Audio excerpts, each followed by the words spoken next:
Bonjour, je suis Déborah Kanyunga. Je veux vous partager un petit témoignage.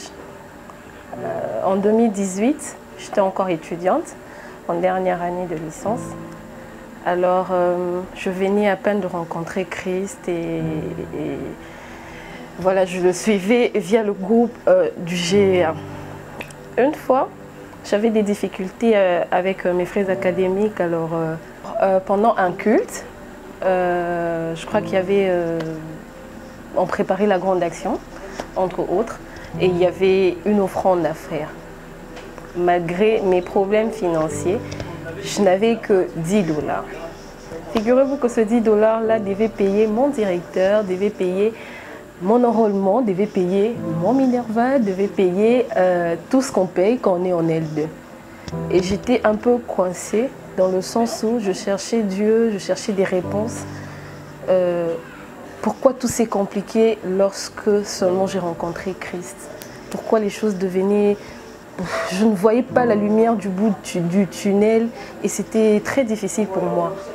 Alors pendant la prière, on était en train de prier, on a prêché, on était en train de prier. Après, il y a eu appel de fonds, on récoltait les fonds et tout ça. Je me disais, j'avais même pas, j'avais que 1000 francs d'offrande et le 10 $. Alors je savais pas, je sais pas donner autre chose à part le 1000 francs de l'offrande et je ne peux pas contribuer à la grande action parce que voilà, je n'ai pas assez d'argent. Le 10 $ que j'avais était les 10 $ de tout au fait, c'était mon tout. Puis subitement, j'ai entendu une voix qui me demandait de donner cet argent-là. J'avoue que j'ai un peu discuté, hein. Quand même, attends, c'est le 10 $, je dois payer transport, enrôlement, Minerva, tout ça, je fais comment après? J'ai entendu clairement, ne crains rien, je suis avec toi. Essaye de me faire confiance et tu verras. À la fin, je suis allée, à la fin du culte, j'ai attendu la fin du culte. À la fin du culte, je suis allée voir le berger de l'époque. J'étais en larmes en fait. Plus j'avançais vers lui, plus j'étais en larmes parce que c'était, comme on appelle, l'offrande qui venait vraiment du plus profond de moi. C'était, je mettais Dieu à l'épreuve. Ça pouvait marcher ou pas. Mais je savais au fond de moi que ça allait marcher parce que je savais qui m'avait parlé. Alors je l'ai vu, je lui ai expliqué la situation. Je lui ai dit, tu sais, c'est 10 $, c'est les 10 $ de mon tout. Mon Minerval et tout, j'ai énuméré. Il m'a juste regardé, il m'a dit, agenouille-toi et on va prier. Il a prié pour moi. Je suis rentrée à la fac. J'ai continué la vie. Et figurez-vous que le soir, j'ai reçu un appel d'une personne qui était proche de ma mère, avec qui je n'étais pas vraiment en contact, mais qui avait, je ne sais pas comment, trouvé mon numéro et m'avait appelé pour que j'aille récupérer une certaine somme qui m'avait aidé à pallier à tous ces besoins-là. C'est pour dire à quelqu'un que celui qui promet, il finit toujours par le réaliser.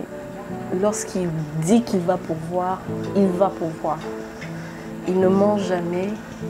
Il n'échange pas au fait de sa position. Il n'est pas un homme. Lorsqu'il dit une chose, il finit par l'accomplir. Et c'était là le début d'une histoire avec Christ.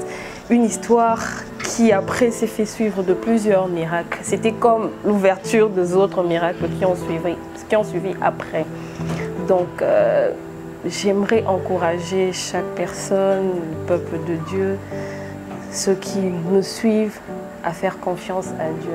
J'aimerais aussi prier avec ceux qui sont dans le besoin. Je ne veux pas être longue, je veux juste te dire une chose, de là où tu es. Fais confiance en Dieu. Tu ne vois peut-être rien. C'était même la phrase de mes prières. Je ne vois rien, je suis dans un tunnel où il fait noir. Où je ne sais pas où aller, je ne sais pas si je dois avancer ou si je dois reculer, je ne sais pas où tu m'emmènes. Mais j'y vais quand même parce que c'est toi, je sais que tu es avec moi et que tu m'accompagnes. Fais confiance en Dieu et que Dieu t'aide. Je prie même que Dieu fasse luire sa lumière de manière à ce que cette confiance-là en toi soit reboostée, que tu te dises à la fin de cette histoire, je serai victorieux. Seigneur, je te bénis pour toutes ces personnes qui nous suivent, toutes ces personnes qui sont dans des situations compliquées, peu importe leur situation, je ne sais pas ce qu'ils traversent, mais je sais une chose. Je sais que tu soutiens ceux qui croient en toi de ta droite triomphante. Je sais que même dans le flamme, même dans les eaux, tu es celui qui sauve, tu es celui qui répond à nos cris. Et lorsque nous avons le visage tourné vers toi, nous sommes heureux au fait. Je te recommande ces personnes qui traversent de moments durs.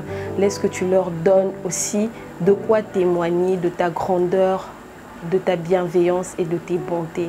Et c'est là dans le nom de Jésus. Amen.